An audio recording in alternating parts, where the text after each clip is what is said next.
महाराष्ट्र की राजनीति में एक बार फिर बड़ा उलटफेर देखने को मिला है। ठाणे जिले के अमरनाथ शहर में ऐसा राजनीतिक घटनाक्रम हुआ है जिसने सभी को चौंका दिया है। जी हाँ, जिन पार्टियों को देश की राजनीति में एक दूसरे का सबसे बड़ा दुश्मन माना जाता था, वही पार्टियां यहां साथ आ गई। हम बात कर रहे हैं भारतीय जनता पार्टी और कांग्रेस की, जिन्होंने अंबरनाथ नगर परिषद में मिलकर सत्ता बना ली है। इस घटनाक्रम के बाद महाराष्ट्र की राजनीति में हलचल तेज हो गई है और कई सवाल खड़े हो गए। दरअसल अंबरनाथ नगर परिषद के हाल ही में हुए चुनावों में किसी भी पार्टी को साफ बहुमत नहीं मिला था। शिवसेना यानी कि शिंदे गुट सबसे बड़ी पार्टी बनकर उभरी थी, लेकिन बहुमत से कुछ सीटें दूर रह गई।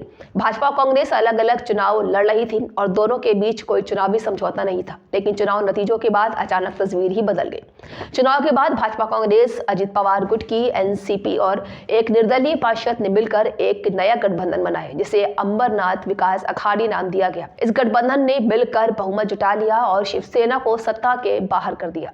इसके बाद नगर परिषद अध्यक्ष का चुनाव हुआ, जिसमें भाजपा के उम्मीदवार को अध्यक्ष चुन लिया गया। सबसे चौंकाने वाली बात यह रही कि भाजपा और कांग्रेस जो एक दूसरे पर रोज देश तोड़ने और संविधान बचाने जैसे आरोप लगाते हैं, वही अंबरनाथ से साथ साथ बैठकर सत्ता चला रहे।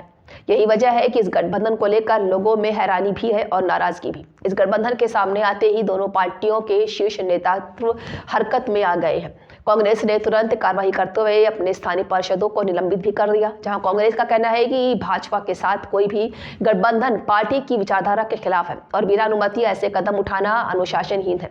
वहीं भाजपा की ओर से भी इस गठबंधन को लेकर असहजता दिखाई दी है, जहां भाजपा के वरिष्ठ नेताओं ने कहा है कि कांग्रेस के साथ गठबंधन पार्टी की नीति के अनुरूप नहीं है। इस मामले की जांच भी की जाएगी। हालांकि स्थानीय स्तर पर भाजपा नेताओं का तर्क है कि ये फैसला शहर के विकास और स्थिर सरकार के लिए किया गया है। इस पूरे घटनाक्रम पर शिवसेना ने कड़ा हमला बोला है। शिवसेना का कहना है कि भाजपा ने सत्ता के लिए अपने ही सहयोगी को धोखा दिया है और ये गठबंधन अवसरवादी राजनीति का उदाहरण भी है। शिवसेना नेताओं ने इसे सत्ता के लिए सिद्धांतों की बलि करार दिया। विपक्षी दलों और राजनीतिक विशेषज्ञों का मानना है कि अमरनाथ की ये घटना दिखाती है कि स्थानीय राजनीति में सत्ता सबसे बड़ा मुद्दा बन जाती है। यहाँ ना विचारधारा मायने रखती है और न ही पुरानी विरोध। जरूरत पड़ने पर सबसे बड़े दुश्मन भी दोस्त बन जाते हैं। आपको बता दें कि अमरनाथ का यह राजनीतिक घटनाक्रम आने वाले समय में महाराष्ट्र की नगर निगम और स्थानीय निकाय राजनीति पर असर भी डाल सकता है। सवाल ये भी उठ रहा है कि क्या ऐसे प्रयोग भविष्य में और शहरों में देखने को मिलेंगे या फिर ये सिर्फ अंबरनाथ तक सीमित रहेगा।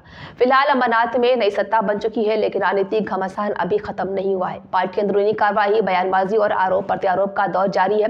ये साफ है कि अंबरनाथ ने महाराष्ट्र की राजनीति को एक नया मोड़ दे दिया है, जहां दुश्मनी पीछे छूट गई और सत्ता सबसे आगे आ गई।